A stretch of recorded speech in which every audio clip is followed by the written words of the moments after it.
wagon wheels carved dust into the Arizona heat, carrying something Sheriff Mercer considered trash. His own daughter, paralyzed, discarded, delivered like unwanted cargo to a scarred rancher's door. "She's yours now, Decker." He laughed as if human life were a punchline, but Eli Decker didn't see a burden in that wagon. He saw a woman whose eyes burned with the same quiet fury he'd carried since Gettysburg. What happened next would shatter a father's cruelty and rebuild two broken souls. Stay until the end and comment what city you're watching from so I can see how far this story travels.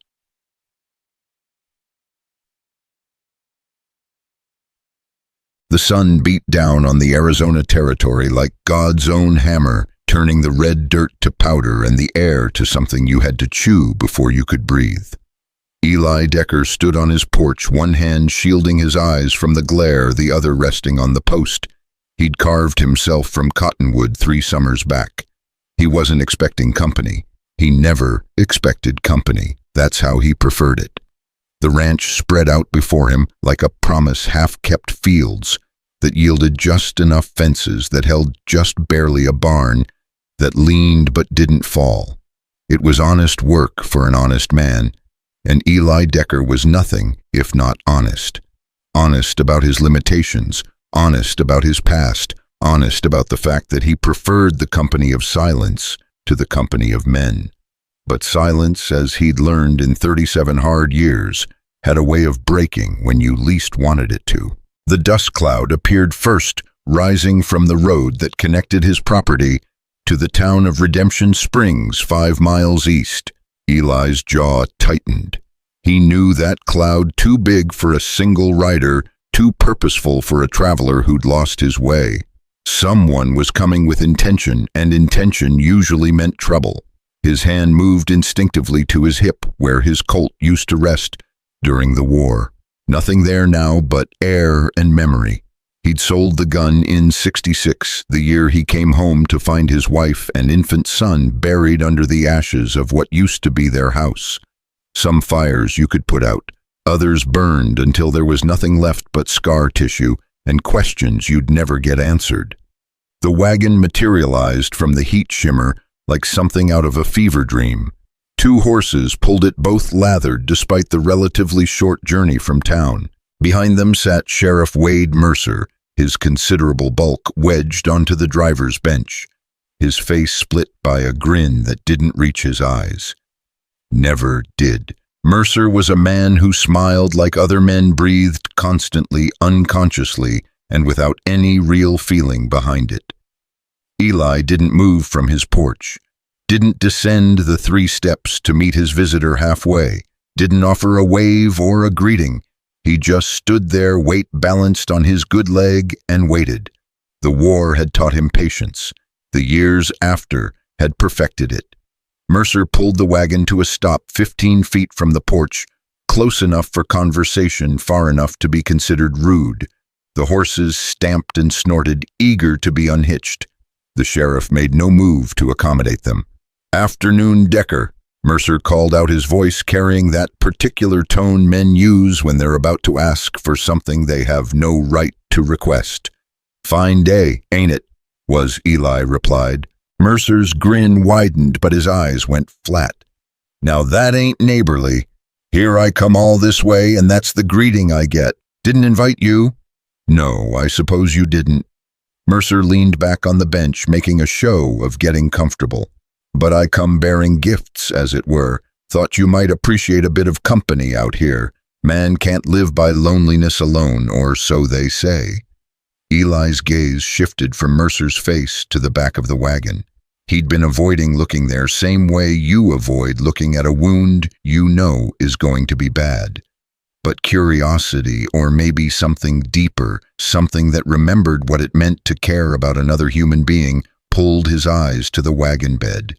She sat there among empty grain sacks and rusted tools, her back against the side panel, her legs stretched out in front of her like broken branches.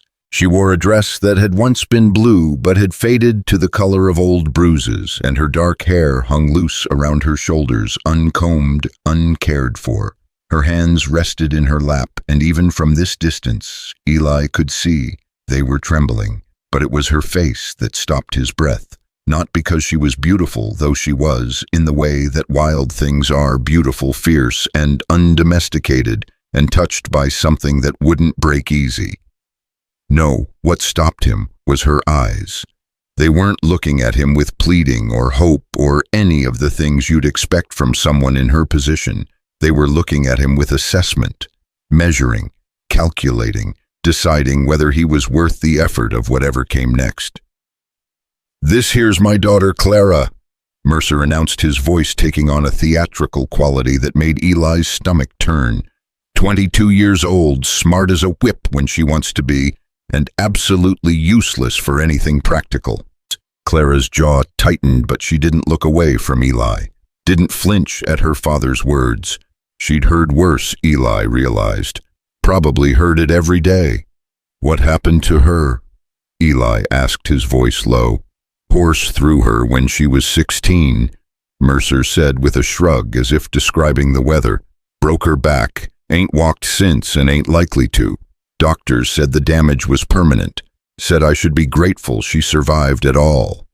He paused, then added with that terrible grin, "I ain't."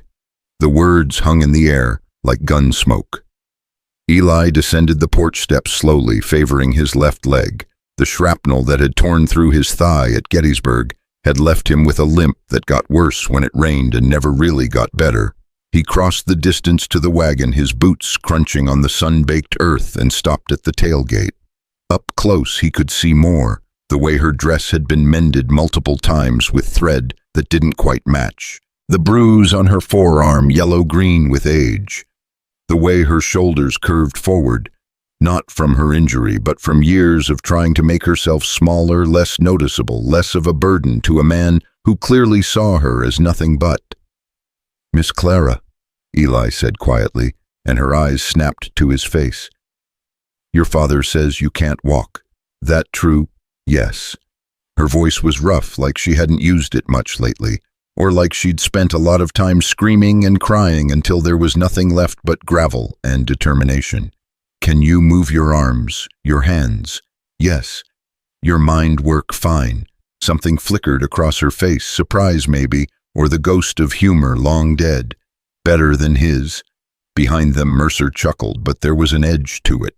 "She's got a mouth on her, I'll give her that. Been trying to beat the sass out of her for years, but it don't seem to take." Eli didn't turn around, didn't acknowledge the sheriff at all. He kept his eyes on Clara, and when he spoke, it was to her and her alone. "You want to be here?" The question seemed to surprise her more than anything that had come before. Her lips parted, and for a moment she didn't answer. Eli could see her thinking, weighing her options, trying to figure out if this was a trap or a test, or maybe impossibly something else entirely. "Where else would I go?" she finally asked. "That ain't what I asked." She held his gaze for a long moment, and Eli had the strangest sensation of being seen, truly seen for the first time in years. Not as the crippled war hero, not as the widower who couldn't save his family, not as the hermit who preferred silence to society, just as a man asking a question and waiting for an honest answer. "Yes," Clara said. "I want to be here." Eli nodded once, then turned to face Mercer. The sheriff had climbed down from the wagon and was standing with his thumbs hooked in his belt. That grin still plastered across his face like something painted on. "You hear that, Decker? She wants to stay, so here's what I'm thinking. You take her off my hands, give her a place to live, and in return, well..." He spread his hands wide as if the benefits were obvious. "You get company, someone to cook and clean maybe, someone to talk to when the nights get long. I ain't asking for money or nothing. Consider it a favor between neighbors."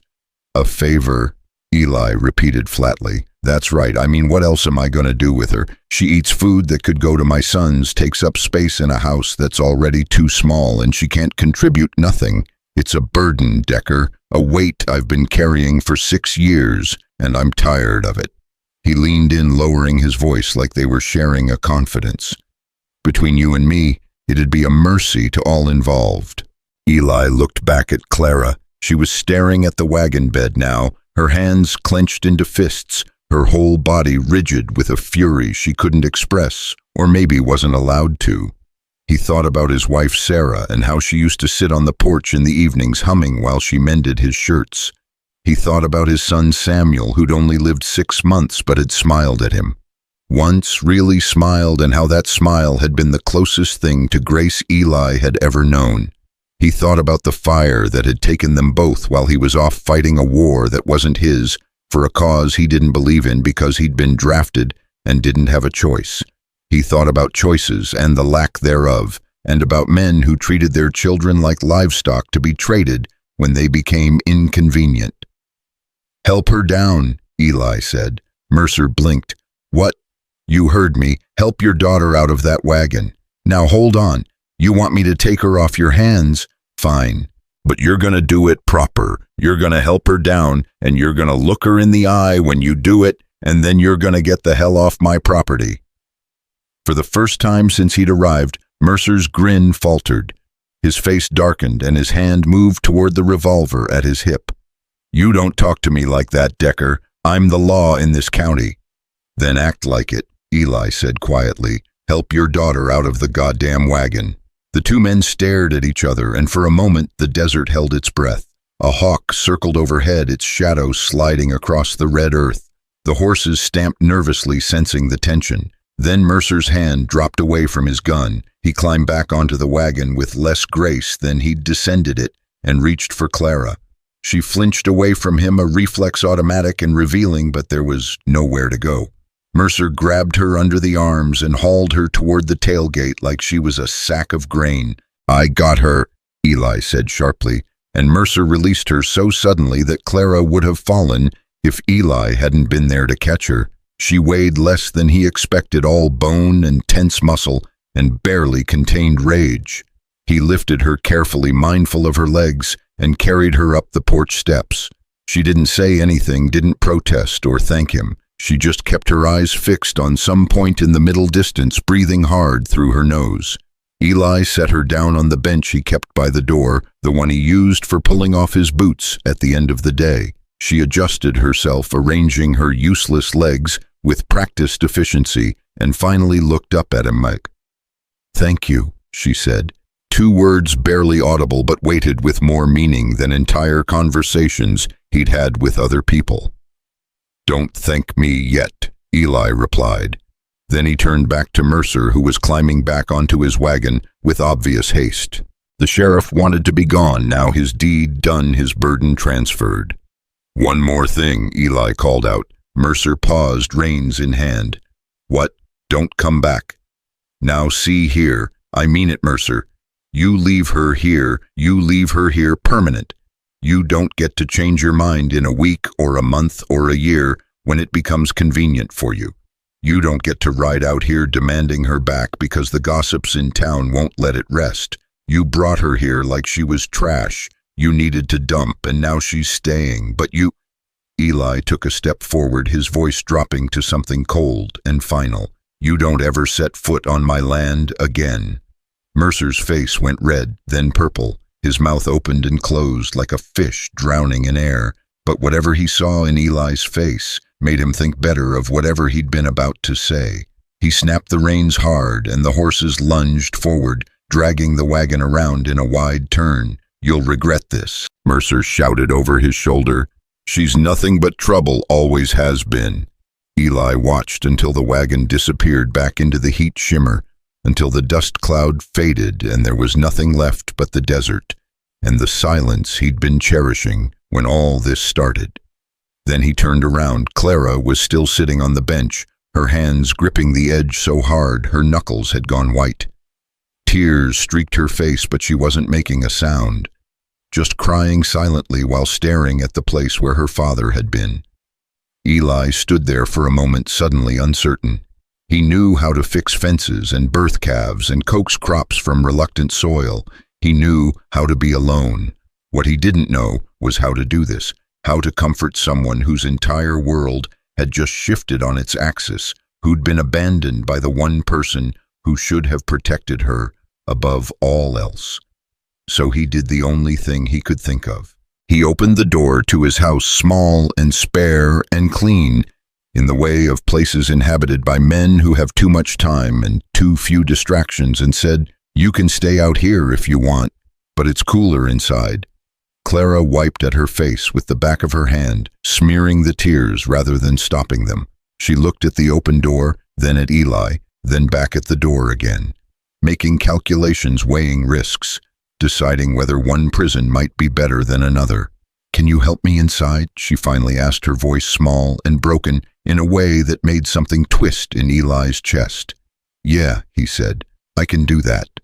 He lifted her again, this time more carefully, and carried her over the threshold. The house smelled like coffee and dust and the lavender soap he still bought, even though Sarah had been dead for 23 years. He'd made the space functional, a table for eating, a stove for cooking, a bed in the corner that he'd built himself from pine. There was a rocking chair by the window, empty for so long it had become more decoration than furniture. Eli carried Clara to that chair and set her down gently. She immediately began arranging herself, tucking her legs to the side, smoothing her dress, putting her hands in her lap, just so. Making herself presentable, or maybe just giving herself something to do with the grief and shock and whatever else was churning through her. "I'll build you a proper bed," Eli said, standing awkwardly in the middle of his own house, "and a chair you can move yourself in. Saw one once in Denver after the war, had wheels on it. Might take me a few days, but I can figure it out." Clara looked up at him, and fresh tears spilled down her cheeks. "Why are you doing this? Doing what? Being kind. Her voice broke. "He told you I was useless. He told you I couldn't do anything." "Why would you want someone like that?" Eli pulled out one of the chairs from his table and sat down, bringing himself to her eye level. His leg ached from all the standing, but he ignored it. Some things were more important than comfort. "Your father," he said carefully, "is a fool and a coward. You want to know what I see when I look at you?" She nodded, not trusting her voice. "I see someone who's been carrying a weight that would have broken most people. I see someone who's survived 6 years in a house where she wasn't wanted, with a man who treated her like an inconvenience instead of a daughter. I see someone strong enough to live through that and still have fire in her eyes when a stranger asks if she wants to stay." He paused, then added, "That ain't useless, Miss Clara. That's about the furthest thing from useless I can imagine." She stared at him for a long moment, her expression unreadable. Then she did something he didn't expect. She laughed, a short, sharp sound that was half sob and half genuine amusement. "You don't know me," she said. "You don't know what I'm like. What if he's right? What if I am nothing but trouble?" "Then I guess we'll figure it out together," Eli replied. "But I made you a promise when I took you out of that wagon. I promised I'd give you a place to stay. I don't break my promises, Miss Clara. Not anymore." The tears came harder then, and this time she didn't try to hide them. She covered her face with her hands and sobbed great heaving cries that shook her whole body. Eli let her, didn't try to stop her or comfort her or tell her everything would be fine. He just sat there, a quiet presence in the chaos, and waited for the storm to pass. When it finally did, when her breathing had slowed and the tears had dried to the occasional hiccup, Clara lowered her hands and looked at him with red-rimmed eyes. "I don't even know your first name," she said. "Eli. Eli Decker." "Eli," she repeated, as if testing the shape of it. "I'm Clara Mercer, though I suppose I don't have to be a Mercer anymore, do I?" "You can be whoever you want to be," Eli said. "That's the thing about starting over. You get to choose." She nodded slowly, and for the first time since he'd seen her in that wagon, something like hope flickered across her face. Small and fragile and easily extinguished, but there nonetheless. "I'd like to stay Eli Decker," Clara said. "If the offer's still good." "It's still good." "Then I accept." They sat there in the cooling afternoon light, two broken people in a small house on the edge of the desert, and made an unspoken agreement. They would try. They would see what happened when cruelty was met with kindness, when abandonment was answered with acceptance, when two people who had every reason to give up decided to keep going instead. Outside, the sun continued its descent toward the horizon, painting the sky in shades of orange and red and purple. The desert prepared for the mercy of darkness when the heat would finally break and the world could breathe again. And inside, in a house that had been empty for too long, life began to stir once more. The first night passed in a silence that felt less empty than it should have. Clara slept in Eli's bed he'd insisted over her protests, while he made himself a bedroll on the floor near the stove. She'd argued about that too, said she could manage on the floor just fine, but he'd given her a look that stopped the words in her throat. Not unkind, just firm, the kind of look that said some things weren't up for discussion. She woke before dawn to the sound of hammering. The light seeping through the window was still gray and uncertain, caught between night and morning, and for a moment Clara didn't remember where she was. Then it all came rushing back, the wagon, her father's grin, Eli's quiet defiance, the way he'd carried her like she weighed nothing and mattered everything. The hammering continued steady and purposeful. Clara pushed herself up in the bed, her arms strong from 6 years of supporting her own weight, and looked around the small room. Eli's bedroll was already packed away, and the stove was radiating heat, a pot of coffee sitting on top of it. Through the window she could see him in the yard, his shirt already dark with sweat despite the early hour, working on something she couldn't quite make out. She sat there for a long moment listening to the rhythm of his hammer and felt something shift inside her chest. Not hope she'd learned not to trust that particular emotion, but maybe its smaller, more cautious cousin, possibility. The door opened and Eli stepped inside, wiping his forehead with his sleeve. He stopped when he saw her awake, and something that might have been embarrassment crossed his face. "Didn't mean to wake you," he said. "Wanted to get an early start." "On what?" "Getting you mobile." He crossed to the stove and poured 2 cups of coffee, bringing one to her. "Can't have you stuck in that bed all day. Figured I'd work on that chair I mentioned." Clara wrapped her hands around the tin cup, grateful for the warmth. The desert got cold at night, colder than most people expected, and even with the blankets Eli had piled on her, she'd felt it in her bones. "You don't have to do that," she said. "I can manage." "I know you can." Eli leaned against the doorframe, his own coffee untouched. "But managing and living are 2 different things. You should be able to move around on your own, go where you want, when you want. Shouldn't have to ask permission or wait for help every time you need something." Clara studied him over the rim of her cup. In the gray morning light, she could see the lines around his eyes, the silver threading through his dark hair, the way he held himself, careful, controlled, like a man who'd learned through hard experience not to make sudden movements. "Why?" she asked. "Why what? Why do you care? You don't know me. For all you know, my father was right. Maybe I am more trouble than I'm worth." Eli took a sip of his coffee, his gaze steady on hers. "Your worth ain't determined by what you can or can't do with your legs, Miss Clara. And I care because—" He paused, seeming to search for the right words. "Because somebody should. Because 6 years is a long time to feel like a burden, and I figure you've had enough of that to last a lifetime." Something hot and sharp lodged in Clara's throat. She looked down at her coffee, blinking hard against the sudden sting in her eyes. She would not cry again. She'd done enough of that yesterday to last a month. "I can help," she said quietly. "With things around here. I might not be able to walk, but my hands work fine. I can cook so many things. I'm not completely useless." "Never said you were." Eli pushed off from the doorframe and headed back toward the door. "But first things first. Let me finish your chair, then we'll figure out the rest. You hungry?" "A little. There's bread in the tin by the stove and some butter. Help yourself. I'll be outside if you need anything." He left before she could respond, and Clara found herself alone again in the small house that was apparently hers now. She maneuvered herself to the edge of the bed, using her arms to shift her weight. then sat there staring at the floor. 6 feet of empty space between her and the stove. Might as well have been 6 miles. She'd gotten good at this over the years, the measuring, the calculating, the figuring out of how to get from one place to another when your legs refuse to cooperate. At her father's house, she'd spent most of her time in her room, only venturing out when absolutely necessary.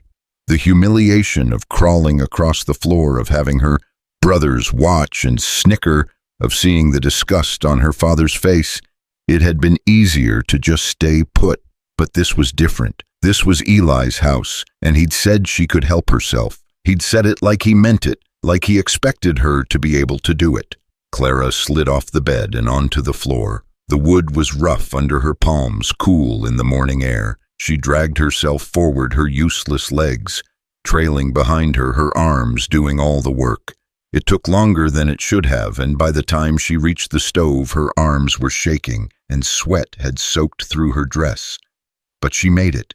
She pulled herself up using the edge of the stove, found the bread tin where Eli had said it would be, and managed to cut herself a slice without dropping the knife or setting anything on fire. Small victories, but victories nonetheless.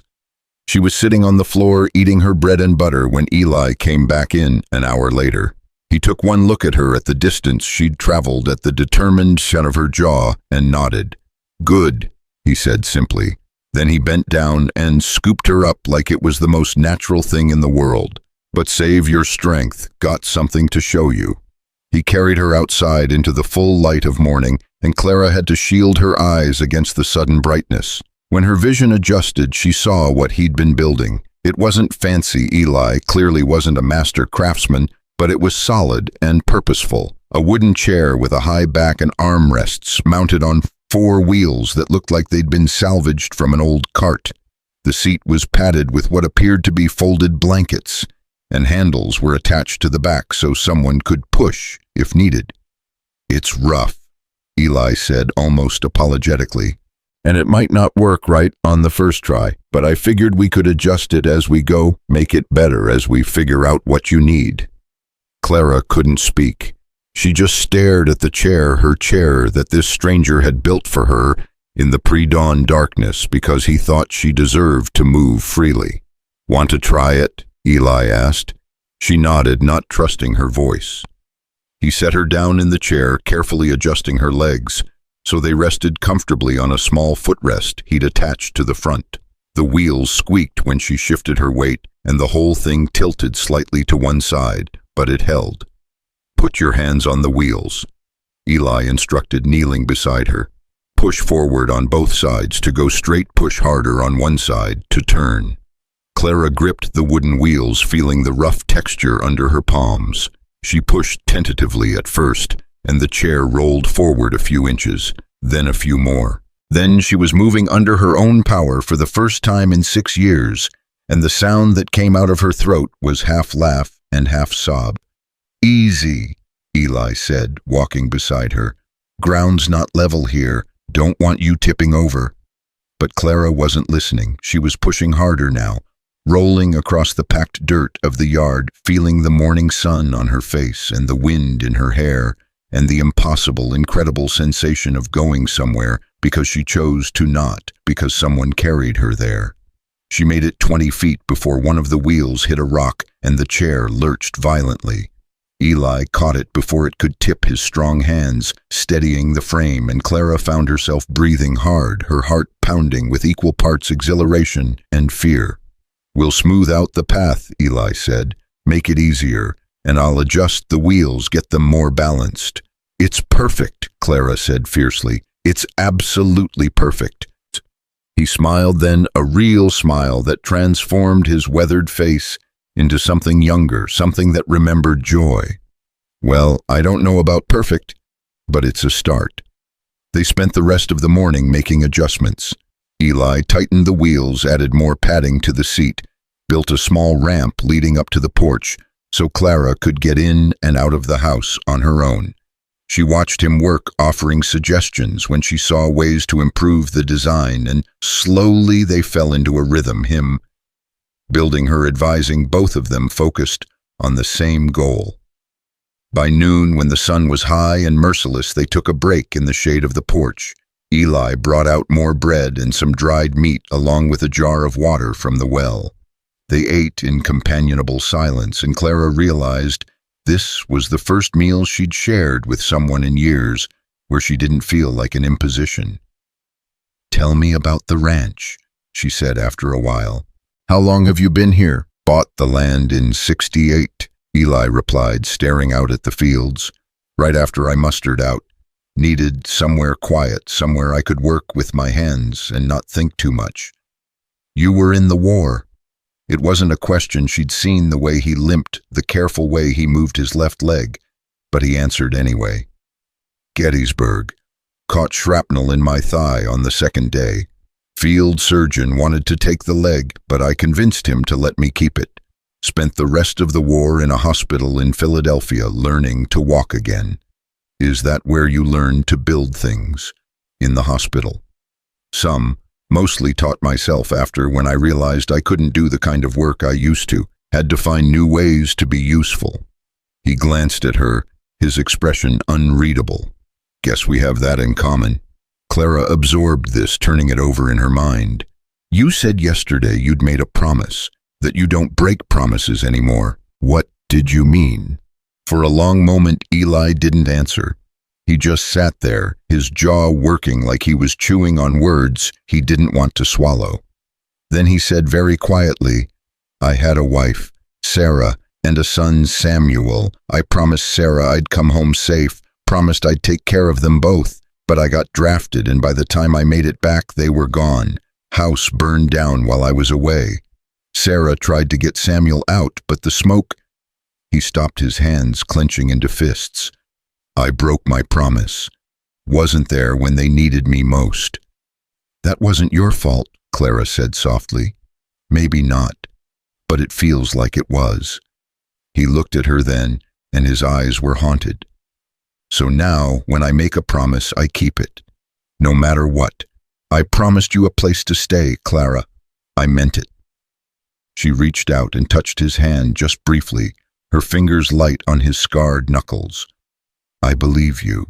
They sat there in the shade, two damaged people, finding unexpected comfort in shared pain, and the afternoon stretched out before them full of possibility and promise.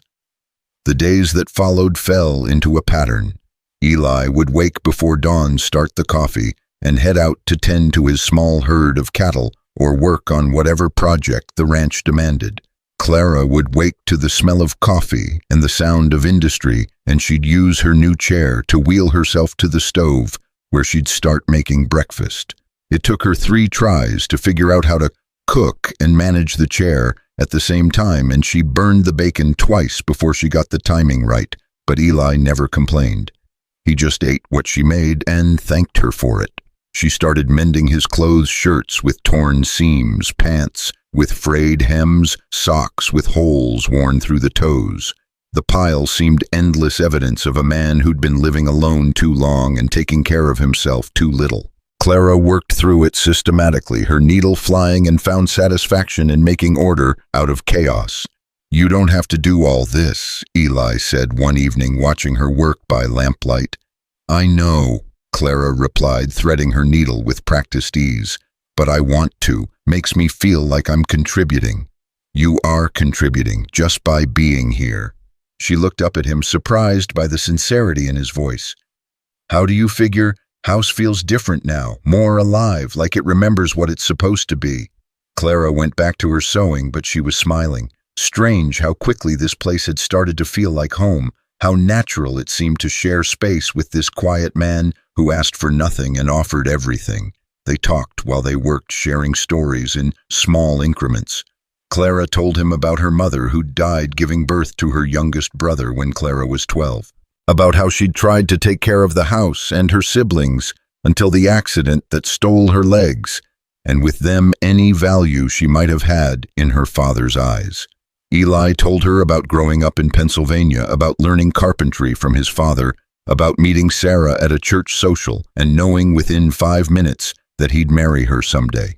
about the guilt that still woke him up at night, the dreams where he could smell smoke and hear his son crying and never ever make it home in time. "You can't live in the past," Clara said one night, setting aside the shirt she'd been working on. "It'll eat you alive." "I know," Eli admitted, "but knowing and doing are different things. Then we'll figure it out together." She wheeled closer to where he sat at the table, close enough that their knees almost touched.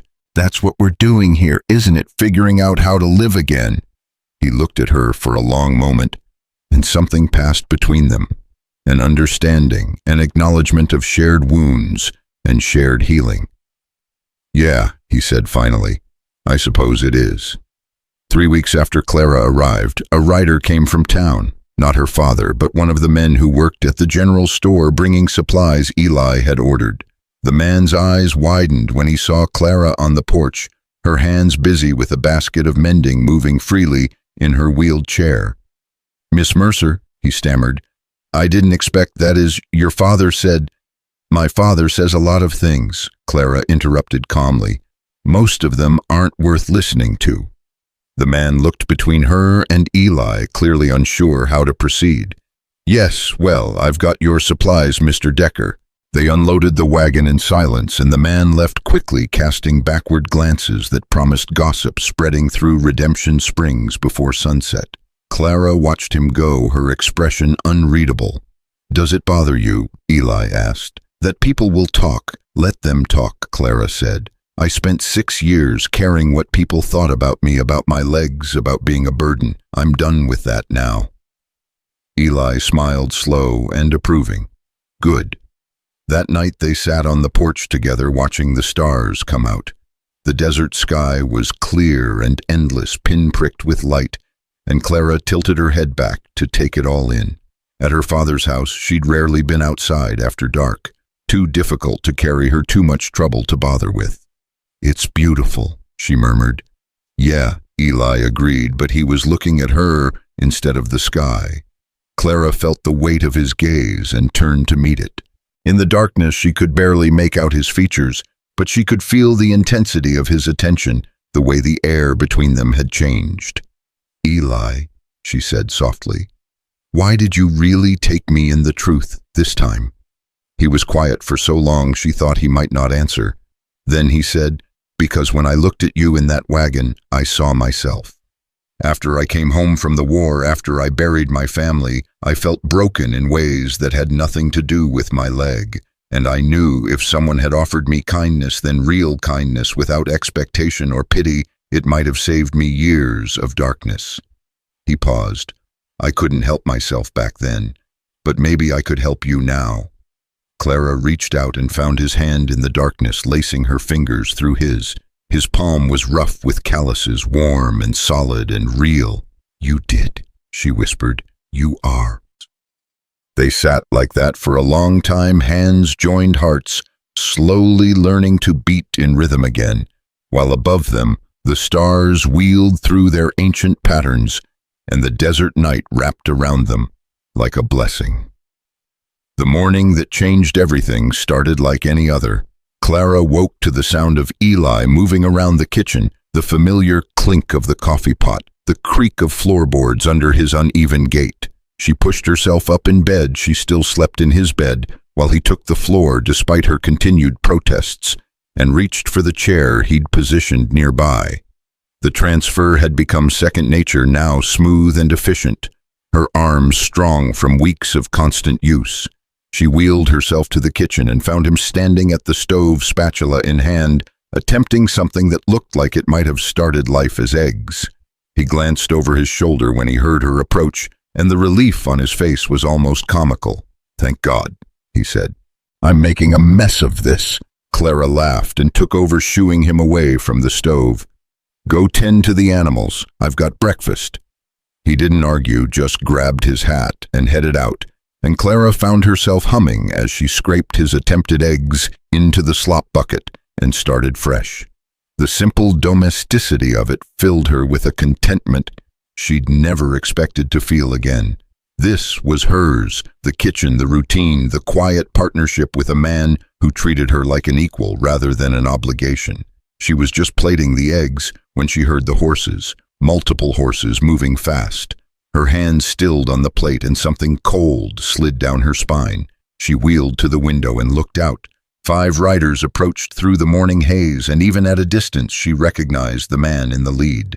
Sheriff Wade Mercer sat his horse like a man coming to collect a debt, his face set in hard lines, his hand resting on the revolver at his hip. Behind him rode 4 of his deputies' men Clara knew, by reputation, if not by name, hard men who did hard things when the sheriff required it. Eli emerged from the barn, saw the riders, and went very still. Clara watched him square his shoulders, watched him plant his feet in the dirt like he was preparing for a storm. She wheeled herself to the door, her heart hammering against her ribs. Her father pulled his horse to a stop 10 feet from where Eli stood. The deputies fanned out behind him, forming a semicircle of implied threat. Mercer's eyes found Clara in the doorway, and his mouth twisted into something that wasn't quite a smile. "Daughter," he said, his voice carrying across the yard. "Time to come home."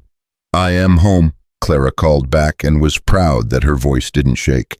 Mercer's face darkened. "That wasn't a request. I've let this foolishness go on long enough. People are talking, Clara, saying things about you and Decker here that ain't fit for decent conversation. I won't have my family name dragged through the mud because you decided to play house with a crippled hermit." "Funny thing about names," Eli said quietly, his voice cutting through the morning air like a blade. "Way I hear it, your family name was already in the mud long before Clara came here. Least that's what folks say about a man who dumps his own daughter like yesterday's garbage." One of the deputies shifted in his saddle hand, moving toward his gun. Mercer held up a hand, stopping him, but his eyes never left Eli's face. "You got no right to speak on my family affairs, Decker. Clara's my daughter, and she's coming back with me. That's the end of it." "Is it?" Eli took a step forward, favoring his bad leg, but moving with purpose. "Because last I checked, Clara's 22 years old. That makes her a grown woman who can make her own choices, and she's chosen to stay here." "She's not in her right mind," Mercer snapped. 6 years stuck in a chair, isolated, desperate for any kind of attention. She doesn't know what she's doing. I'm her father. I'm responsible for her welfare." Clara gripped the wheels of her chair so hard her knuckles went white. The rage that had been building in her chest for weeks, no, for years, finally found its voice. "You want to talk about responsibility." She wheeled forward, crossing the threshold onto the porch. "You want to talk about what a father owes his daughter, because I've got 6 years' worth of things to say about that." "Clara, don't," Mercer started, but she cut him off. "You left me in my room like I was already dead," she said, her voice rising. "You couldn't stand to look at me because I reminded you that life doesn't always go the way you plan. You fed me and gave me a roof, and you acted like that made you a saint. But you never once asked me what I wanted. You never once treated me like I was still a person." "I gave you everything," Mercer said, and there was something desperate in his voice now. "Food, shelter, a place to live." "You gave me scraps," Clara interrupted. "The bare minimum required to keep me breathing. And then when even that became too much trouble, you brought me here like I was a problem you could solve by making me someone else's burden. Well, I'm not a burden anymore. I'm not your broken daughter who needs to be hidden away. I'm just Clara, and I'm exactly where I want to be." "You think he cares about you?" Mercer jerked his chin toward Eli. "He's a damaged man living on a failing ranch with nothing but ghosts for company. Give it another month, he'll realize what I already know. You're more trouble than you're worth." Eli moved before Clara could respond, closing the distance between himself and Mercer's horse in 3 long strides.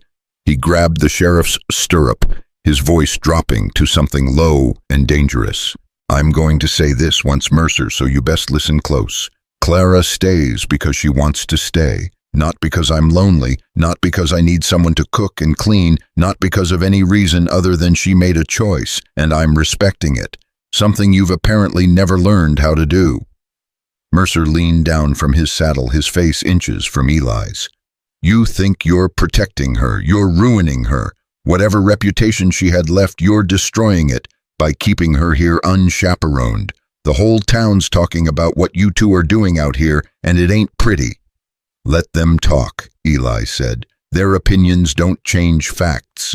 And the fact is, Clara's better off here in 1 month than she was in your house for 6 years.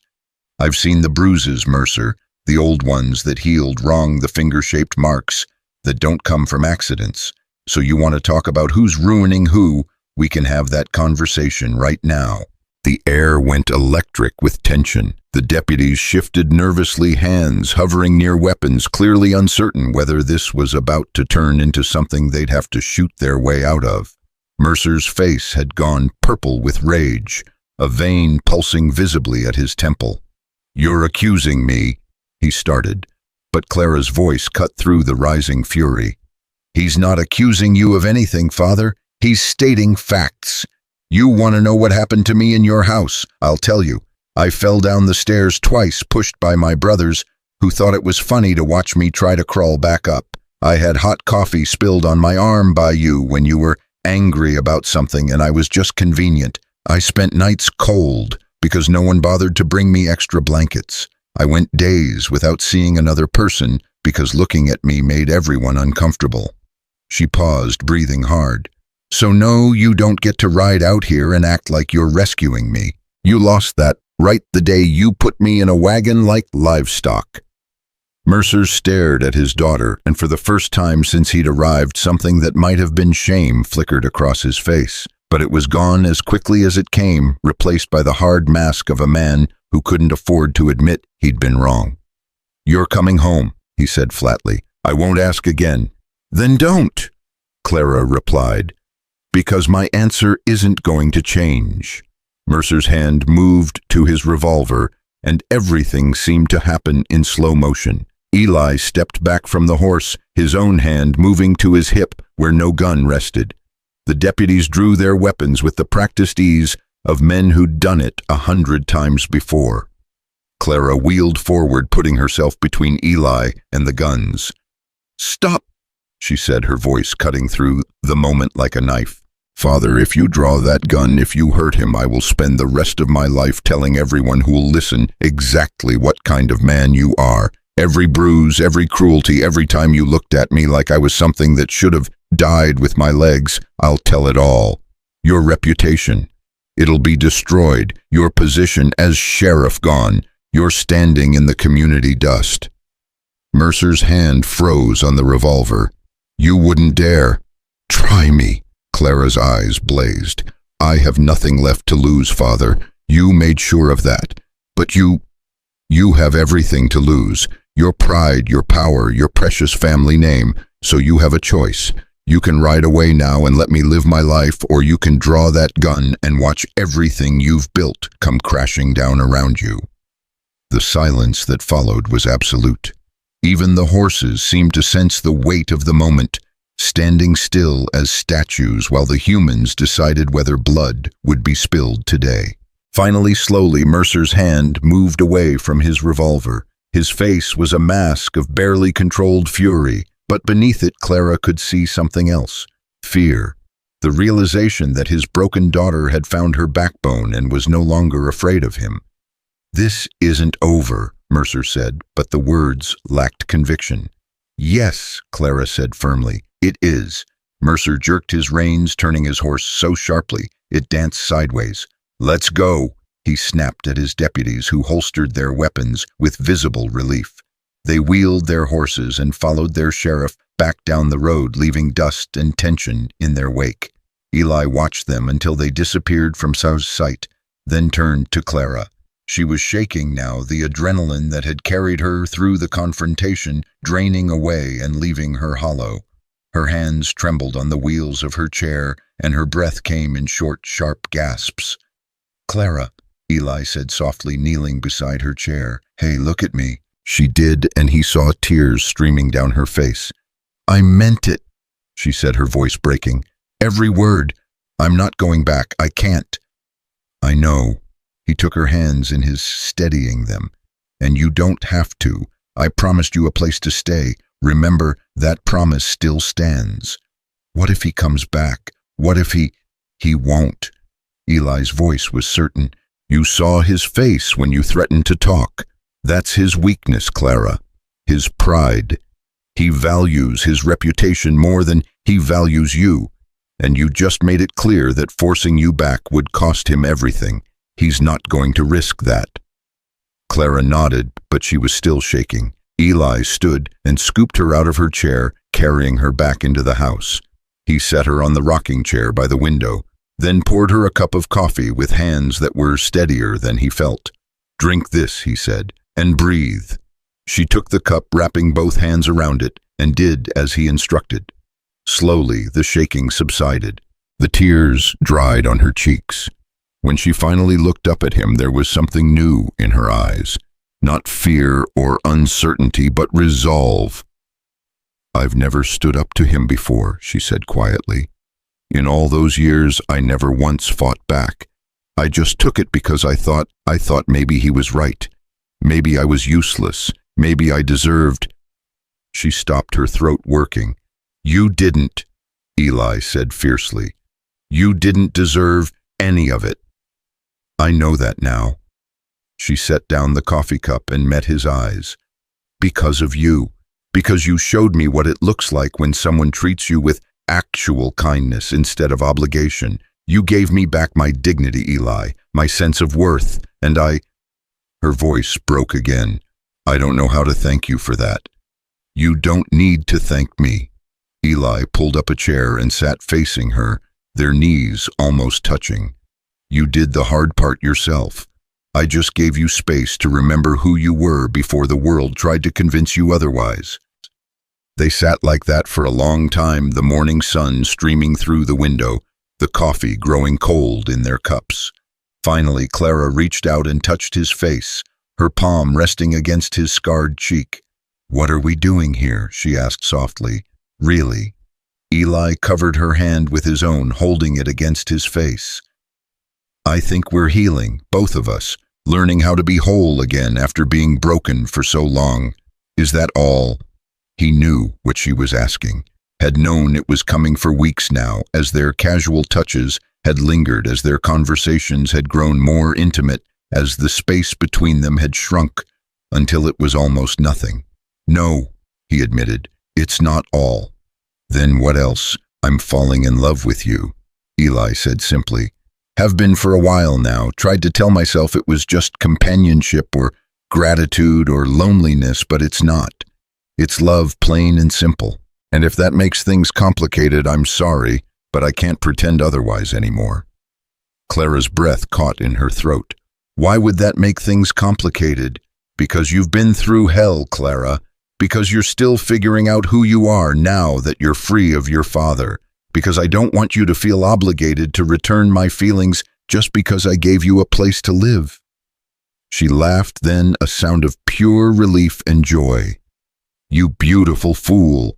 I've been in love with you since the day you asked if I wanted to be here, since you gave me a choice when no one else would, since you built me a chair and smoothed the path so I could move freely, since you looked at me and saw a person instead of a burden.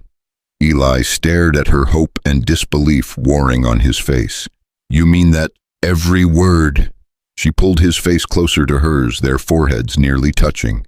I love you, Eli Decker. Not because you saved me, though you did, but because you're kind and honest and broken in the same ways I am, because you understand what it's like to be judged by your scars instead of your heart. Because when I'm with you, I feel like myself again. He kissed her, then gentle and reverent, his lips soft against hers. She tasted like coffee and tears and new beginnings, and when they finally pulled apart, both of them were smiling. So what now? Clara asked. Now we keep going, Eli said. Keep building this life we're making. Keep healing. Keep loving each other through whatever comes next. My father will stay away like you said, and if he doesn't, we'll face him together. Eli stood and lifted her back into her chair, then kissed the top of her head. But right now we've got a ranch to run and breakfast to eat and a whole day ahead of us, so let's start there. Clara nodded, her smile growing wider. She wheeled herself back to the kitchen, feeling lighter than she had in years. Behind her, Eli watched with something approaching wonder, marveling at how this fierce woman had transformed his empty house into a home and his wounded heart into something capable of hope again. Outside, the Arizona sun climbed higher in the sky, burning away the last of the morning shadows. The desert stretched endlessly in all directions, harsh and unforgiving and beautiful in its own stark way.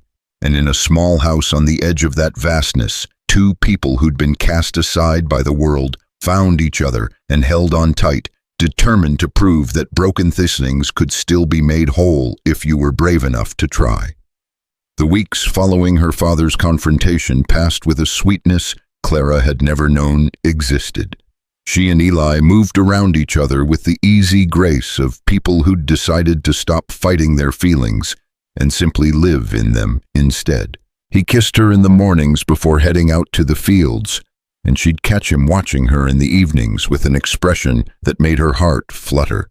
They talked less about the past now and more about the future, tentatively sketching out what their life together might look like.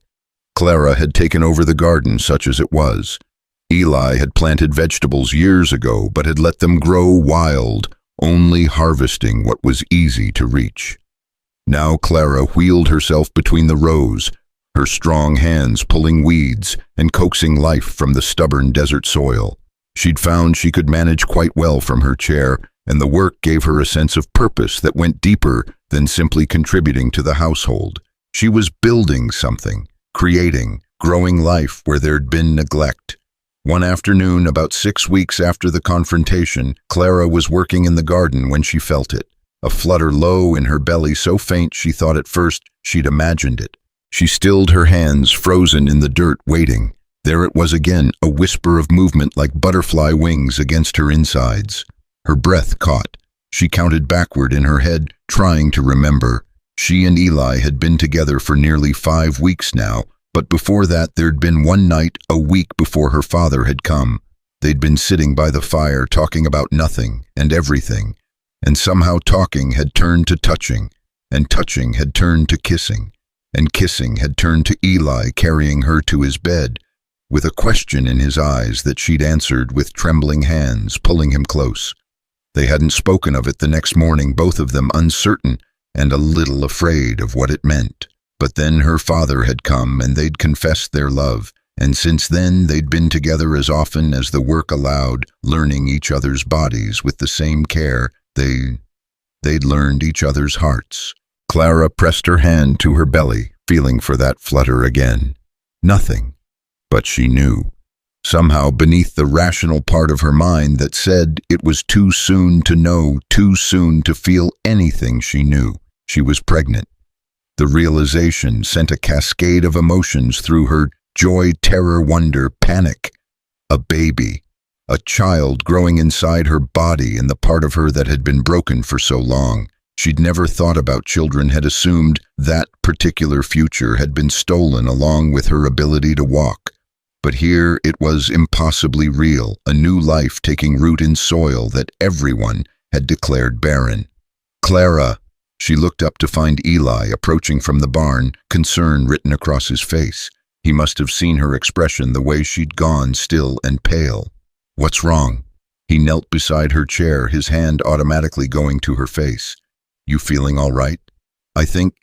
Clara started, then stopped. How did you tell someone this? How did you explain that the world had just tilted on its axis? That everything they'd been building together had suddenly become something more permanent, more consequential? Clara, you're scaring me. What is it? I think I'm pregnant, she said in a rush. The words tumbling out before she could stop them. Eli went very still. His hand dropped from her face to his side, and for a long moment he didn't speak, didn't move, just stared at her with an expression she couldn't read. You think, or you know? He finally asked, his voice carefully neutral. I felt something just now. It's too early. I know it's too early, but I felt... She pressed her hand to her belly again. And I'm late. Over 2 weeks late. I didn't think anything of it at first, but now... How do you feel? Eli interrupted. Are you sick, dizzy? Do you need to lie down? Despite everything, Clara laughed. I feel fine, better than fine, actually. I feel, she searched for the right word, alive, more alive than I've felt in years. Eli's face slowly transformed as her words sank in. The neutral mask cracked, and beneath it was pure, undiluted wonder. His hand moved to cover hers on her belly, his palm warm and rough and trembling slightly. A baby, he whispered soon. We're having a baby. Are you? Clara hesitated, suddenly uncertain. Are you happy about this? I know we didn't plan it, and things are already complicated with my father, and I don't even know if my body can. He silenced her with a kiss deep and thorough, and filled with every emotion he couldn't find words for. When he pulled back, his eyes were wet. I'm terrified, he admitted. I lost a child once, Clara. I don't know if I can survive losing another one, but yes, I'm happy. God help me, I'm happier than I have any right to be. Clara let out a breath she hadn't realized she'd been holding. We need to see a doctor. Make sure it's real. Tomorrow? Eli agreed. First thing tomorrow, we'll go into town. He paused, his jaw tightening. Your father can go to hell, Clara finished firmly. This is our child, Eli, ours. He doesn't get a say in it. But even as she said it, she felt a whisper of fear. Her father was a proud man, a man who didn't take well to being defied, and a baby would make their situation undeniable, would give the town gossip something concrete to whisper about. There would be consequences. She just didn't know what form they'd take yet. That night they lay in bed together, Eli's hand resting protectively on her still flat stomach. They'd pushed the two beds together weeks ago, making one large sleeping space that accommodated both their bodies and their need to be close. I want to marry you, Eli said into the darkness. Properly, I mean. Before the baby comes, before anyone can say our child is... He stopped, unable to finish the sentence. Illegitimate, Clara supplied. Is that what you're worried about, among other things? He propped himself up on one elbow, looking down at her in the moonlight streaming through the window. I want this baby to have my name, and I want you to have it too, not because I think we need a piece of paper to make this real, but because I want everyone to know you're mine and I'm yours. Then ask me, Clara said softly. What? Ask me properly, the way you'd ask if we were different people living different lives. Eli stared at her for a moment, then climbed out of bed. Clara watched confused as he knelt on the floor beside her, taking her hand in both of his. In the moonlight, his face was open and vulnerable and achingly sincere. Clara Mercer, he said, his voice rough with emotion. You came into my life like a storm I didn't see coming. You took this empty house and filled it with light. You took my broken heart and taught it how to beat again. I don't have a ring to give you, and I can't promise you an easy life, but I can promise you all of me, every scar, every story, every tomorrow I have left. Will you marry me? Tears streamed down Clara's face, but she was smiling. Yes, she whispered. Yes, 1,000 times yes. He climbed back into bed and held her close, and they fell asleep, tangled together, their hands joined over the life growing between them. The next morning they hitched up Eli's old wagon and made the journey into Redemption Springs. Clara had only been to town once since coming to the ranch, a quick trip for supplies, where she'd stayed in the wagon while Eli conducted his business. Now, sitting beside him on the bench, her wheeled chair loaded in the back, she felt her nervousness grow with every mile. We don't have to do this, Eli said, glancing at her. I can go alone, talk to Doc Brennan, bring back whatever you need. No, Clara said firmly. I'm not hiding anymore. If we're going to make a life here, if we're going to raise a child, then people need to see me as I am, not as the sheriff's broken daughter, but as your wife. Not my wife yet, Eli pointed out. Close enough. She squeezed his hand.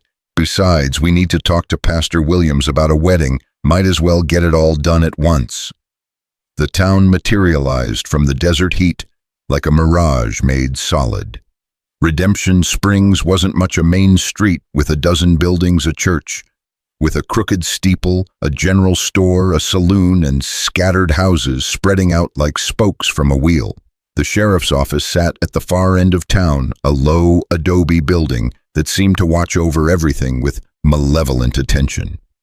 Eli pulled the wagon to a stop in front of Doc Brennan's office, then came around to help Clara down. He lifted her chair from the wagon bed, first setting it on the dusty street, then lifted her with the same careful gentleness he always used. As he settled her into the chair, Clara became aware of the stares. Women on the boardwalk had stopped their conversations to watch. Men loitering outside the saloon craned their necks for a better view. A group of children playing in the street went silent, their eyes wide. Clara felt her face flush, but she kept her chin up and her gaze steady. "Let them look," Eli murmured, his hand resting on her shoulder. "They'll get used to it." Doc Brennan was a thin man with kind eyes and hands that smelled perpetually of carbolic soap. He ushered them into his examination room without comment, though Clara saw his gaze linger on her chair and then flick to Eli with a question he was too professional to voice. "Miss Mercer," he said, pulling up a stool, "what brings you in today?" "It's about to be Mrs. Decker," Clara corrected, "and I think I might be pregnant." The doctor's eyebrows rose, but he recovered quickly. "I see. Well, let's have a look, then, shall we?"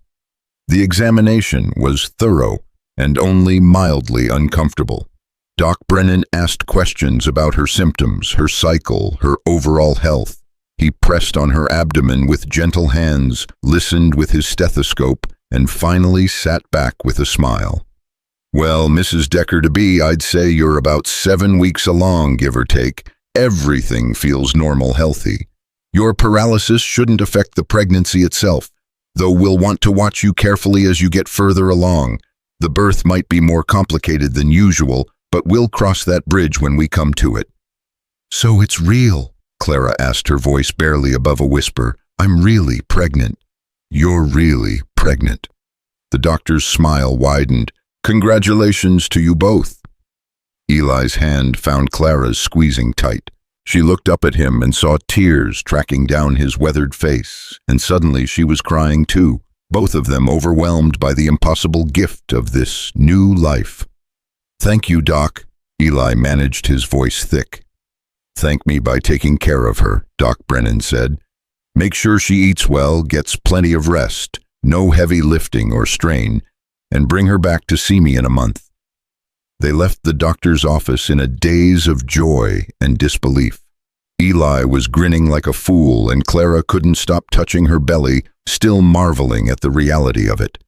They were halfway to the church when a voice stopped them cold. "Well, well, ain't this a pretty picture?" Sheriff Mercer stepped out of the general store, flanked by 2 of his deputies. He looked older than the last time Clara had seen him, his face haggard, his uniform rumpled, but his eyes were as hard as ever when they fixed on his daughter. "Father," Clara said evenly, fighting to keep her voice steady. "Don't you father me," Mercer snapped. "Word around town is you 2 just came from Doc Brennan's office. Care to tell me what that was about?" "That's none of your business," Eli said, his hand moving protectively to Clara's shoulder. "The hell it ain't. She's still my daughter Decker, no matter what lies you've been filling her head with." "I'm not your daughter anymore," Clara said, and the words felt like freedom. "I haven't been for a long time, you made sure of that." A crowd was gathering now, drawn by the raised voices and the promise of drama. Clara could see women whispering behind their hands, men watching with avid interest. The whole town would be talking about this by nightfall. "You're making a fool of yourself," Mercer hissed, stepping closer. "And you're making a fool of me. Whatever he's promised you, whatever fantasy you're living in that broken head of yours, it ain't real. He's using you, Clara. Can't you see that?" "The only person who ever used me was you," Clara replied. Her heart was pounding, but her voice stayed steady. "You used me to cook and clean when Mother died. You used me as a target for your anger when things didn't go your way. And when I couldn't be useful anymore, you tried to use me as a joke, dumping me on Eli's doorstep like I was trash. But it didn't work out the way you planned, did it? Because he actually sees me as a person. He sees you as a convenience, Mercer spat. Someone to warm his bed and cook his meals without having to go through the trouble of courting a proper woman. Eli moved so fast Clara barely saw it. One moment he was standing behind her chair, the next he had Mercer by the front of his shirt, pulling the older man close enough that their noses almost touched. "Say one more word about her," Eli said, his voice deadly quiet. "Just one more word, and sheriff or not, I will make you regret it." "You threatening me, Decker?" Mercer's hand dropped to his revolver.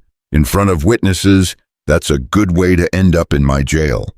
"Try it," Eli said. "Draw that gun, see what happens." The crowd had gone silent now, everyone holding their breath, waiting to see if violence would erupt on the main street of Redemption Springs. The deputies behind Mercer looked uncertain, their hands hovering near their own weapons, but clearly reluctant to draw on a man who was only defending his woman. "Eli," Clara said softly, "let him go." For a moment she thought he wouldn't listen. His jaw was clenched so tight she could see the muscle jumping, and his hands were shaking with barely restrained fury. Then slowly he released Mercer and stepped back. "We're getting married," Clara announced, her voice carrying across the silent street. "Next Sunday at the church. We're going to build a life together, and we're going to have a family, and there's nothing you can do to stop it. So you can accept it and leave us alone, or you can keep making a scene and prove to everyone here what I already know, that you're a small, bitter man who can't stand seeing his daughter happy because it reminds you of everything you're not." Mercer's face went purple with rage. His mouth opened and closed, but no sound came out. Around them, the crowd murmured, some nodding in agreement, others looking scandalized. Clara could see the calculation in her father's eyes, weighing his pride against his reputation, trying to figure out which he valued more. "Fine," he finally spat. "Marry him, have your bastard child, but don't come crying to me when it all falls apart, because I'll tell you the same thing I told you the day you broke your back. You brought this on yourself." He turned and stalked away, his deputies scrambling to follow. The crowd began to disperse, everyone eager to spread the gossip, to embellish the confrontation into something even more dramatic than it had been. Clara sat in her chair, shaking now that the adrenaline was fading. Eli knelt beside her, his hands gentle on her face. "You all right?" he asked. "I'm better than all right," she said, and realized it was true. "I just told my father exactly what I thought of him in front of the entire town. I feel," she laughed, slightly hysterical, "I feel amazing."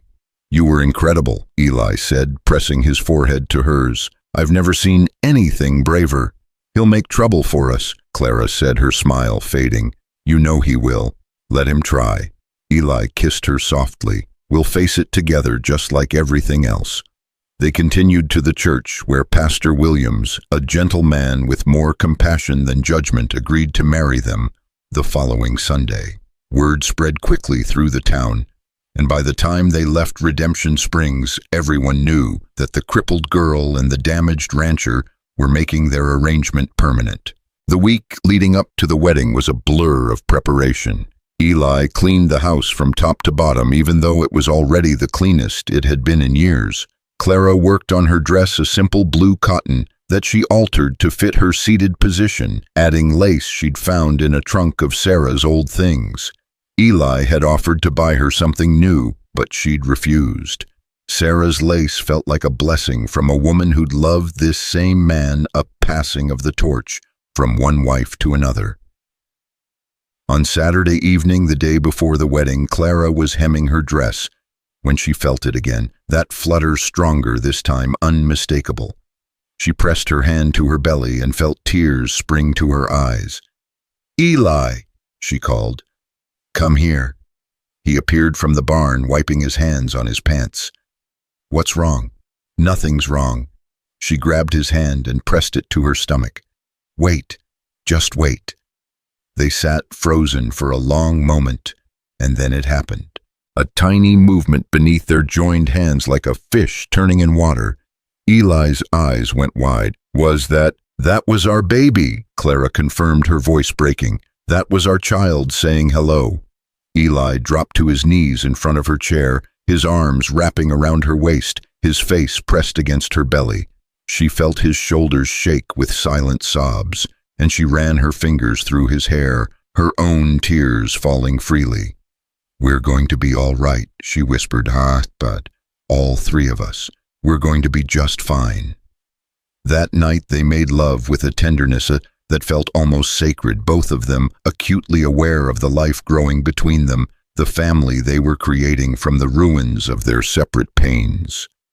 Afterward, lying tangled together in the moonlight, Clara felt a peace so profound it almost frightened her. "What are you thinking?" Eli asked, his hand making lazy circles on her back. "That I never imagined I could be this happy," Clara admitted. "6 months ago, I thought my life was over. I thought I'd spend the rest of my days in that room, slowly disappearing until there was nothing left. And now," she gestured around them at the house that had become home, at the man who'd become her whole world. "Now I have everything I never knew I wanted." "Me too," Eli said softly. "You saved me, Clara, just as much as I saved you, maybe more." "We saved each other," she corrected. "That's how this works." Sunday dawned clear and bright, the desert sky, that particular shade of blue that seemed to exist nowhere else on earth. Clara woke early, her stomach fluttering with nerves that had nothing to do with the baby. Today she would become Eli's wife. Today she would claim her future and leave her past behind forever. The ceremony was small, just them, Pastor Williams, Doc Brennan, and his wife as witnesses, and a handful of townspeople who were more curious than friendly. Clara had half expected her father to show up and cause a scene, but the sheriff was conspicuously absent. His message had been received. He was washing his hands of her completely. Clara wore her blue dress with Sarah's lace, and she'd braided her hair and pinned it up with wildflowers Eli had picked that morning. Eli wore his one good suit brushed clean and pressed as well as he could manage. He looked handsome and nervous and so full of love that Clara's heart ached with it. "Dearly beloved," Pastor Williams began, and Clara stopped listening to the words. She just looked at Eli, at the man who'd given her back her life, and silently promised him everything she had to give. When the pastor asked if she would take this man, she said, "I do," with a conviction that rang through the small church.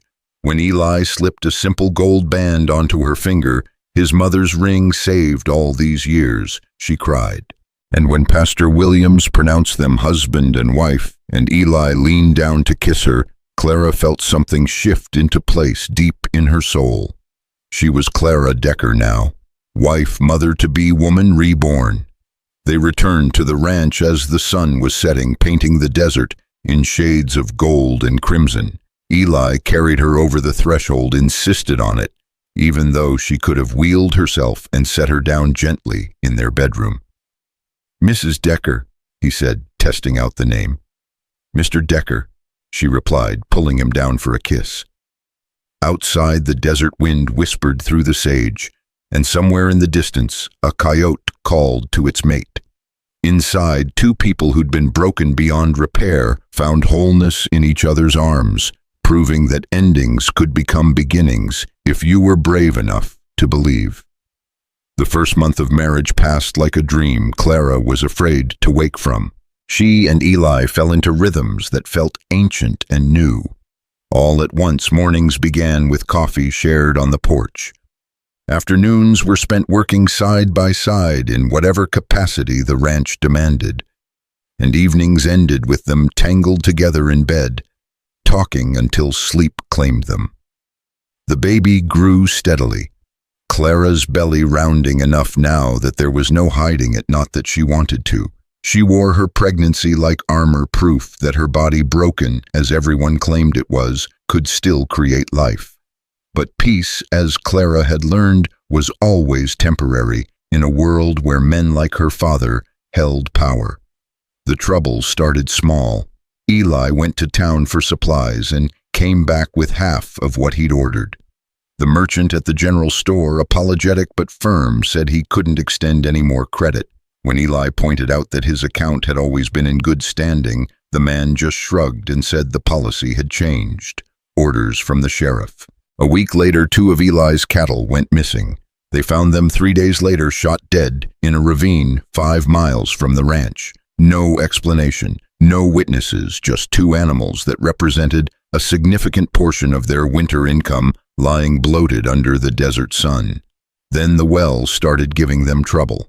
Water that had run clear for years suddenly came up brown and foul-tasting. Eli spent 2 days checking the mechanism, cleaning the pump, searching for the problem. He found it eventually, a dead rabbit that hadn't fallen into the well by accident. Someone had thrown it down there deep enough that it took hours of fishing to retrieve the rotting carcass.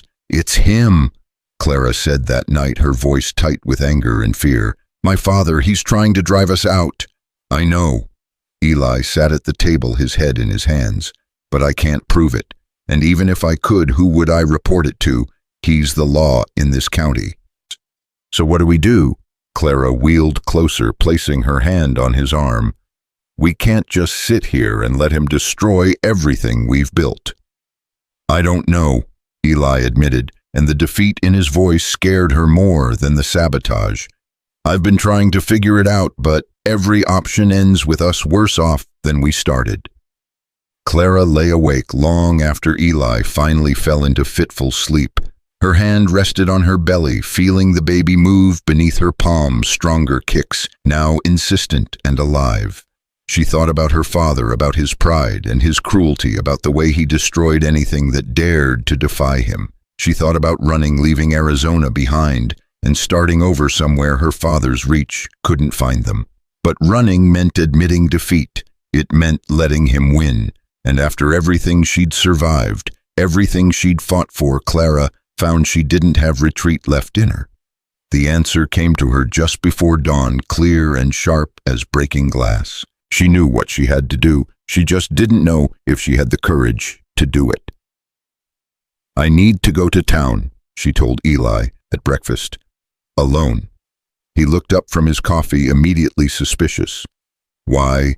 "Because I need to end this, and the only way to do that is to face him myself."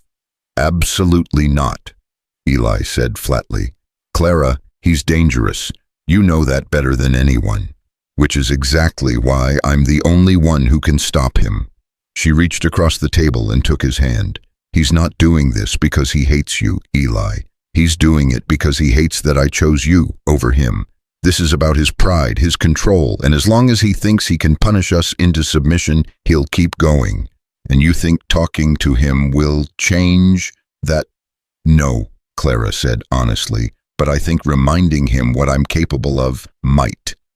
It took another hour of argument before Eli reluctantly agreed, and even then only on the condition that he drive her to town and wait nearby. They made the journey in tense silence, Clara rehearsing what she would say while Eli's jaw worked with barely suppressed anxiety. The sheriff's office sat at the end of Main Street like a threat made solid. Eli helped Clara into her chair, then bent down so they were eye level. "You don't have to do this," he said one last time. "Yes," Clara replied, "I do." She wheeled herself to the door, knocked once, and entered without waiting for permission. Sheriff Wade Mercer sat behind his desk. Paperwork spread before him, a half-empty bottle of whiskey at his elbow, though it was barely past noon. He looked up when she entered, and something flickered across his face. Surprise, then anger, then something that might have been shame before his features hardened into familiar contempt. "Clara," he said, leaning back in his chair, "what brings you here? Come to apologize, beg for forgiveness?" "No," Clara said, wheeling herself to the center of the room. "I came to give you a choice." Mercer laughed, a harsh sound without humor. "You're giving me a choice? That's rich. You got some nerve, girl, rolling in here like you have any kind of power." "Don't I?" Clara kept her voice steady, her gaze unwavering. "I know about the cattle father, the well, the merchant who suddenly won't extend credit to my husband. I know it's you behind all of it." "You can't prove that," Maybe not in a court of law, but I don't need to prove it in court. Clara leaned forward, her hands gripping the arms of her chair. I need to prove it to the people of this town, the good, God-fearing people who voted you into office, the ones who trust you to uphold the law, not use your position to wage a personal vendetta against your own daughter. Mercer's face darkened. You threatening me? I'm offering you a way out, Clara corrected. You leave us alone, completely alone, and I'll keep quiet about everything. The bruises, the neglect, the way you treated me like property, to be disposed of when I became inconvenient. I'll let people keep believing you're a good man who did his best with a difficult situation. And if I don't, Clara took a deep breath, steadying herself for what came next. Then I tell everyone the truth, not just about me, but about everything. The money you've been skimming from the county coffers, yes, I know about that. I spent 6 years in that house with nothing to do but watch and listen. I know about the bribes from the saloon owner, the deals you've made with the cattle rustlers to look the other way. I know where all the bodies are buried, Father, literally and figuratively. The color drained from Mercer's face. He stood abruptly, his chair scraping against the floor. You're bluffing, am I? Clara held his gaze. You want to test that theory because I've got nothing left to lose but you. You've got your position, your reputation, your freedom. I could take all of that away with one conversation with the territorial marshal, and we both know you believe I'd do it. Mercer stared at her for a long moment, and Clara could see him calculating, weighing risks, trying to figure out if his broken daughter had grown a spine strong enough to follow through on her threats. She kept her expression neutral, her body language confident, even as her heart hammered against her ribs. You've changed, he said finally, and there was something almost like respect in his voice. I don't know if it's Decker's influence or if this was always in you hiding under all that weakness. It was always in me, Clara said quietly. You just never bothered to look. Mercer walked to the window, staring out at the dusty street. When he spoke again, his voice was tired. I never meant for things to go the way they did. With you, I mean. After your mother died, after the accident, I didn't know how to handle it. You reminded me of her, and that hurt. And then when you couldn't walk anymore, it was like losing her all over again. So you punished me for it, Clara said, refusing to let him rewrite history with sentimentality. You punished me for being alive when she wasn't, for needing help, for not being perfect, and when that got old, you tried to throw me away. I thought I was doing you a favor, Mercer said, still not looking at her. Thought maybe Decker could give you something I couldn't. But then people started talking, saying things about you that no father wants to hear about his daughter, and I... He stopped, his shoulders sagging. I let my pride get in the way of whatever good intentions I might have had. Your pride, Clara repeated. That's what this has always been about. Not me, not what was best for me, but your pride, how things looked, what people thought. Mercer turned to face her, and for the first time in years, Clara saw him without the armor of anger and authority. He just looked old and tired and hollowed out by choices he couldn't take back. What do you want from me? He asked.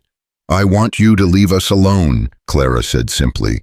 Stop the sabotage, stop the harassment. Let me and Eli live our lives in peace. And in return, I'll keep your secrets. I'll tell people that we had our differences but worked them out. I'll even speak well of you if anyone asks, though that might be more than you deserve. And if I can't do that, if I can't just let go, then you'll lose everything, Clara said, and there was iron in her voice now. Your position, your freedom, probably your life, given what some of the men you've crossed would do if they knew you couldn't protect yourself anymore. Is your pride really worth all that? The silence stretched between them, heavy with years of pain and missed chances and roads not taken. Finally, Mercer nodded. All right, he said hoarsely. All right, I'll leave you alone. You have my word. Your word, Clara said, unable to keep the bitterness from her voice. Forgive me if I don't find that particularly reassuring. Then what would reassure you? Clara thought for a moment, then said, "Put it in writing. A letter stating that any previous grievances between us are resolved, that you recognize my marriage as legitimate, and that you'll take no further action against me or my husband. Sign it and have it witnessed. Then I'll know you mean it." Mercer's jaw tightened, but he moved to his desk and pulled out paper and pen. He wrote in silence, his handwriting cramped and angry, then signed with a flourish. He called in one of his deputies to witness the signature, ignoring the man's confused expression. "There," Mercer said, handing the paper to Clara. Satisfied, Clara read it carefully, then folded it and tucked it into the pocket she'd sewn into her dress. For now, she turned her chair toward the door, then paused and looked back at her father one last time. "I'm going to have a baby," she said quietly. "Your grandchild. And you'll never know them. You'll never hold them, or watch them grow, or hear them call you grandfather. That's the cost of your pride, father. You lost your daughter, and you're losing your future because you couldn't see past your own hurt long enough to show basic human kindness." Mercer's face crumpled, and for a moment Clara thought he might cry, but he caught himself straightening his shoulders and pulling the mask back into place. "Get out," he said, his voice rough. Clara left without another word. Outside, she found Eli pacing in front of the wagon, his face drawn with worry. He rushed over when he saw her. "What happened? Are you all right? Did he—" "It's over," Clara interrupted, showing him the letter. "He's agreed to leave us alone." Eli read the letter twice, then looked at her with a mixture of awe and concern. "What did you say to him?" "The truth," Clara said simply. "All of it. And I reminded him that I'm not the helpless girl he threw away anymore. I'm someone who can fight back." Eli helped her into the wagon, and they started the journey home. About halfway back, Clara started to shake. All the fear she'd been holding at bay while facing her father came rushing back, and suddenly she was sobbing great heaving cries that shook her whole body. Eli pulled the wagon over and gathered her into his arms, holding her while she fell apart. "I was so scared," she gasped against his chest. "The whole time I was terrified." "But you did it anyway," Eli said, stroking her hair. "That's what courage is, Clara. Being afraid and doing it anyway." They sat there on the side of the road until Clara's tears dried and her breathing steadied. Then they continued home, and Clara felt something loosen in her chest. She'd faced her demon and survived. Whatever came next, she could handle it. The harassment stopped immediately. Eli's credit was restored, no more cattle went missing, and the well ran clear. Word spread through town that the sheriff and his daughter had reached an understanding, and gradually people stopped whispering quite so much when Clara and Eli came to town. It wasn't acceptance, not exactly, but it was peace, and for now that was enough. The months passed, and Clara's belly grew round and full. Eli built a cradle from pine and lined it with blankets. Clara sewed tiny clothes and imagined the life that would soon fill them. They were happy, genuinely, completely happy, in a way neither of them had imagined possible. On a cold February morning, when frost painted the desert silver, Clara woke to pain rippling through her belly. She gripped Eli's arm, her breath hissing through her teeth. "It's time," she said. The next hours were a blur of intensity. Doc Brennan arrived and took charge, his calm competence a steady anchor. Eli held Clara's hand and murmured encouragement while she labored her body, working to bring their child into the world. It was harder than it should have been. Her paralysis meant she couldn't push the way most women could, but Clara was nothing if not stubborn. She'd survived everything life had thrown at her. She could survive this too. Just past sunset, as the desert sky turned the color of blood and fire, their daughter entered the world with a lusty cry that announced she was here and she mattered. Doc Brennan cleaned her and wrapped her in soft cloth, then placed her in Clara's arms. "She's perfect," the doctor said with a smile. 10 fingers, 10 toes, healthy lungs. "You did good, Clara." Clara looked down at her daughter, at the tiny face scrunched in indignation, the miniature fists waving in the air, the dark hair plastered to her skull, and felt her heart crack open with a love so vast it threatened to swallow her whole. Eli leaned over them both, his finger touching their daughter's palm. The baby gripped it instinctively, and Eli made a sound that was half laugh, half sob. "Hello, little one," Clara whispered. "We've been waiting for you." "What should we call her?" Eli asked, his voice thick with emotion. Clara thought about the journey that had brought them here, the pain and the healing, the ending and the beginning, the woman she'd been and the woman she'd become. She thought about second chances and stubborn hope and love that refused to be broken. "Hope," she said. "Her name is Hope." Over the weeks that followed, Clara learned what it meant to be a mother. It was exhausting and terrifying and more beautiful than anything she'd ever experienced. Hope nursed eagerly, slept fitfully, and gazed at her parents with dark eyes that seemed to hold ancient wisdom. Eli was completely smitten, spending hours just watching his daughter sleep, marveling at the miracle of her existence. One evening, when Hope was 6 weeks old, there was a knock at the door. Eli answered it and found a boy from town holding a package. "For Mrs. Decker," the boy said, then scampered off before Eli could ask questions. Clara opened the package carefully. Inside was a hand-carved wooden rattle and a note in handwriting she recognized. It read simply, "For my granddaughter, may she have all the chances I couldn't give her mother. W.M." Clara stared at the note for a long time, emotions warring in her chest. Anger at the years of pain he'd caused, sadness for the relationship they'd never have, and beneath it all, a small kernel of something that might someday become forgiveness. "What do you want to do with it?" Eli asked gently. Clara looked at Hope sleeping peacefully in her cradle, innocent and new and full of potential. She thought about cycles of pain and how they perpetuated themselves, and about how sometimes breaking those cycles meant choosing grace, even when it wasn't deserved. "We keep it," she said finally, "not for him, for her, so she'll know that even broken people can try to do better."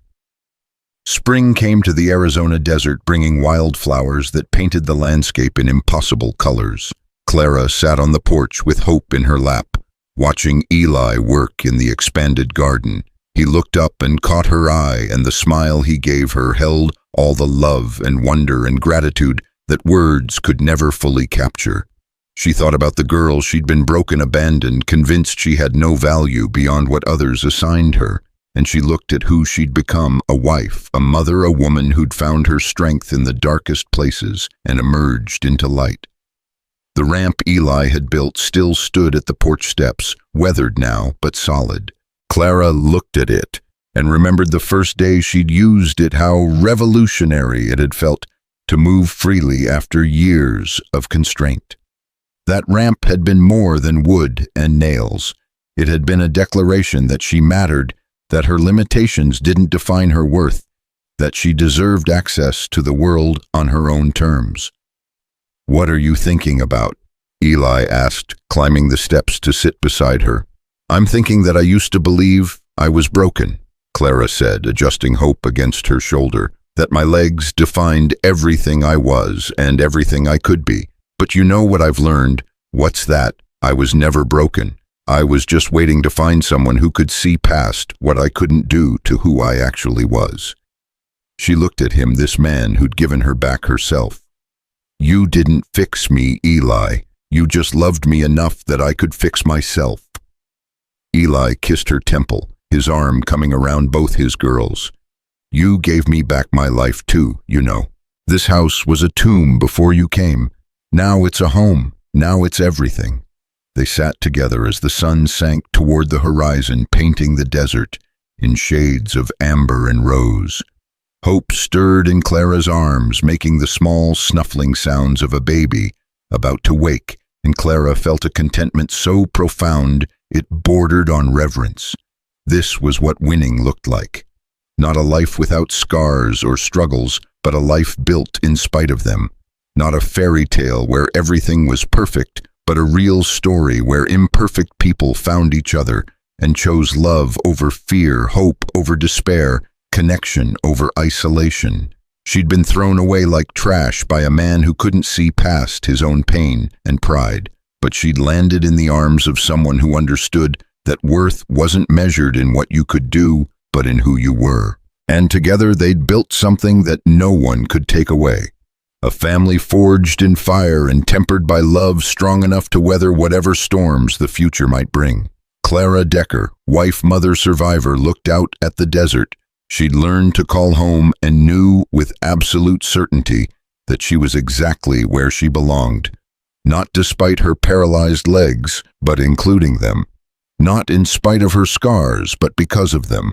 Whole, complete, and finally undeniably free.